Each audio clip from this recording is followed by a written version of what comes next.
Sae Itoshi, the new generation 11 midfielder of Real, is one of the most popular characters in the series. Through his pinpoint passing, godlike vision, and beautifully destructive dribbling, his performance in the match against Blue Lock made him a fan favorite for millions of enjoyers of the series. But with Sae's remarks, behavior, and overall worldview when it comes to Japanese soccer, he has refused countless times to play for Japan, even commenting how the skills of German college kids surpass that of what the country is capable of. Thanks to some influence by Blue Lock and their team of egoists, many have been led to believe that Sae Itoshi will actually return in this series to represent his country in the next World Cup. But unlike most fans, I just think that's crazy to believe. So instead of giving you some crazy summary, let's just get right into it. Here is why Sae Itoshi will not represent Japan in the U20 World Cup. Before jumping into the video, if you wish to not be spoiled for the events of the latest chapters, click off this video now. And also, join my Discord server if you're interested in getting any more involved with our amazing community. Now, before we can even discuss whether or not Sae is going to represent Japan in the next Under-20 World Cup, we should first establish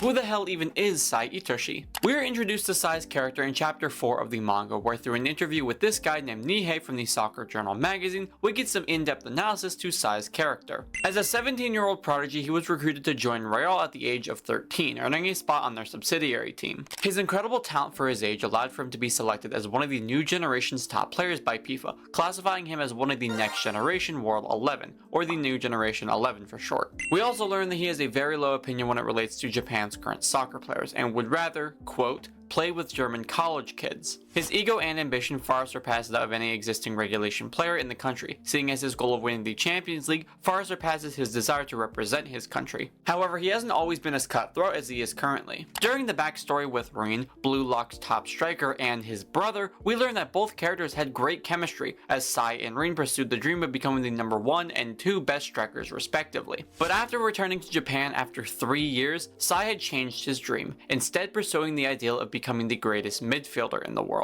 This led to a fight between the brothers, where after Rin was defeated by Sae in their one-on-one, their relationship turned sour for both sides. Cutting back though to Henri's encouraging speech about Blue Lock to the press, Sae is eventually convinced to stay in Japan as opposed to returning to Spain, as he wants to see the birth of a revolutionary striker with his own eyes. Jumping several chapters into the future of the story, we learn that Sae has actively taken an interest in Blue Lock and has requested a challenge to them, offering himself to team up with the Japan Under-20 members in hopes of testing this new batch of strikers. He even personally selected Shiro Ryusei to ally himself with, a violent and impulsive striker from Blue Lock, who we eventually see work together during the Japan Under-20 match. Through the game, we see Sae's abilities on display through both his testing of Blue Lock and in his active participation in the game. This is where he shows off his incredibly technical passing and dribbling skills. His passing allows for him to send the ball to forwards in ways that are perfect for reception or direct shooting, and his calculated demeanor and game IQ allow for him to outweigh even geniuses, bringing out the best in his teammates. And with his counter dribbling technique and beautifully destructive style, Sae shows that he is single-handedly able to decimate the Blue Lock 11 if he chose to do so. Through his encounters with Rin, we learn that he far surpasses him in terms of talent, and only when Rin entered his true flow state was their battle able to draw themselves to a relative standing. And after Blue Lock's victory over Sae in the Japan Under-20s, Sae confronts Rin, where he now believes that Japan has the potential to change and become a powerful nation in relation to football. But now that we know who Sae is, what he's capable of, and his ambitions, how does this lead to Sae not representing Japan in the next Under-20s World Cup?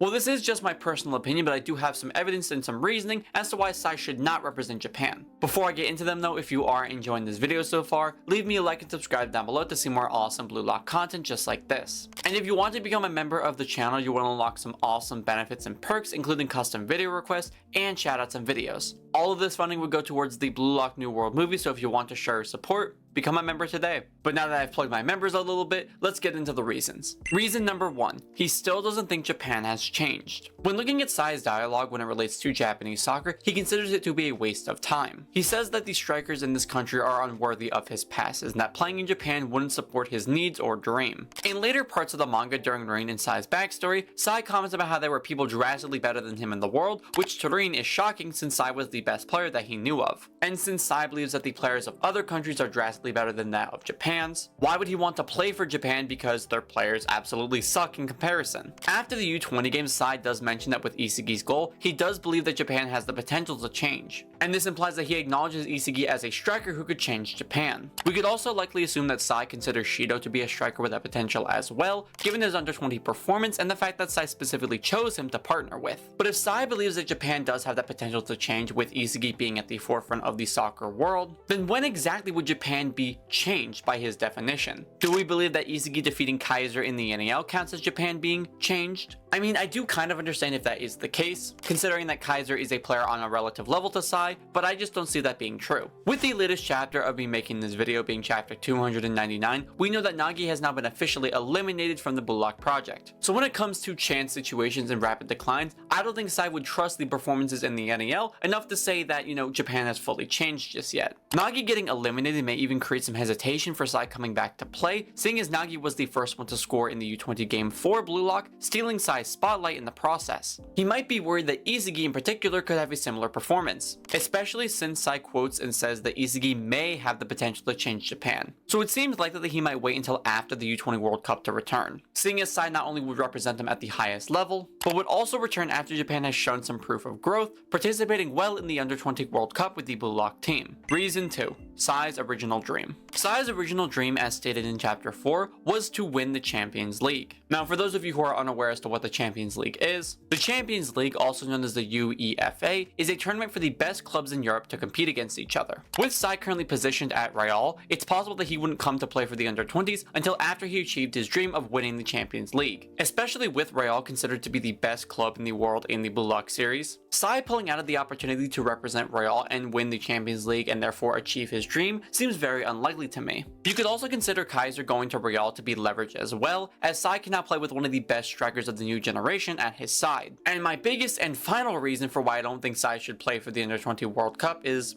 why? Yeah, seriously, why do you want Sae to represent Japan in the Under-20s World Cup? Going into the U20 World Cup, we got the reveal of the 23 players who will be on the main roster. At the start of the NAL, Ego constantly mentioned how the top 23 players in the NAL will be registered for the roster. But if he was suddenly just like, oh, sorry, forgot to mention this, but we're also going to be adding Sae Itoshi to the roster as well, I'd personally find that a little bit annoying, given how Nagi in 24th place could have survived as opposed to just bringing Sae back in. It also wouldn't make sense given the roster for the BLUELOCK 11. Prior to the match against the Japan Under-20 team, Ego reveals how there will be 12 players on the bench, making the total 23 players. If there was a possibility to have 24 players on the Under-20 roster, then why would he only register 23 going against the Japan Under-20 team? It would just make more sense to say that the 23 is just the standard for the roster, that way Sae can just be thrown onto this team. It would also make the team way too overpowered. I mean, just take a look at the team. You have Demon King Isagi and Destroyer Mode Rain. You would have Shido and Baro,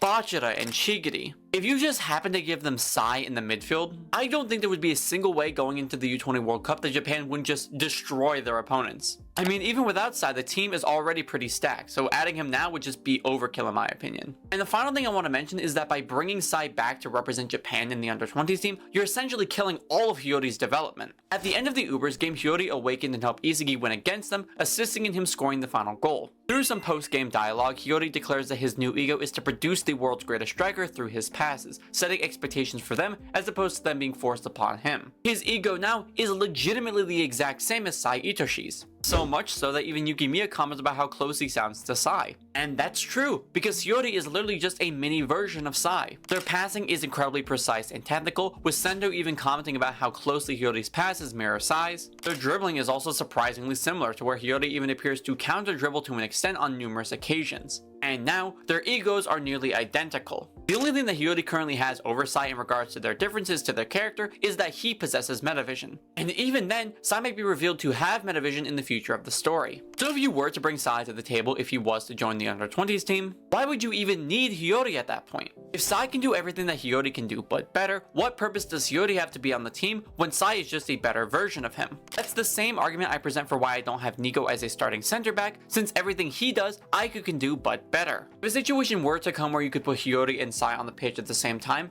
what would be the purpose of that? Sae is such a powerful individual force that having Hiori there as his backup is like having a hat on a hat. It would be way more logical and strengthening to assign another player to that position. Someone like Ryo or even Kunigami. And I do know that Ryo's entire ability is him copying someone to the point where he basically just becomes a slightly worse version of them. The ability to become another version of multiple people is way more valuable than just having another worse version of Sae on the team. I also feel like if Sae were to return and take on Hiori's role, it would essentially kill all of Hiori's development in the NEL so far. You develop this character to become a mini Sae Itoshi, only to bring the original one back, essentially providing no use for Hiori. This is why I believe Sae should return for the final World Cup and not the Under-20s World Cup. Since you could call up players like Rin, Isagi, and Sae to the national team, and let the other characters go to play at the clubs who sent them their bids in the NEL. But that's just simply my reasoning and explanation as to why I don't believe Sae should return to play in the Under-20s World Cup. Now, this video isn't me saying that Sae shouldn't return entirely and that if he does, it would be bad writing. This video is simply just my opinion, me giving my thoughts and predictions as to why he shouldn't return, and if your opinion is different, you are totally entitled to have that opinion.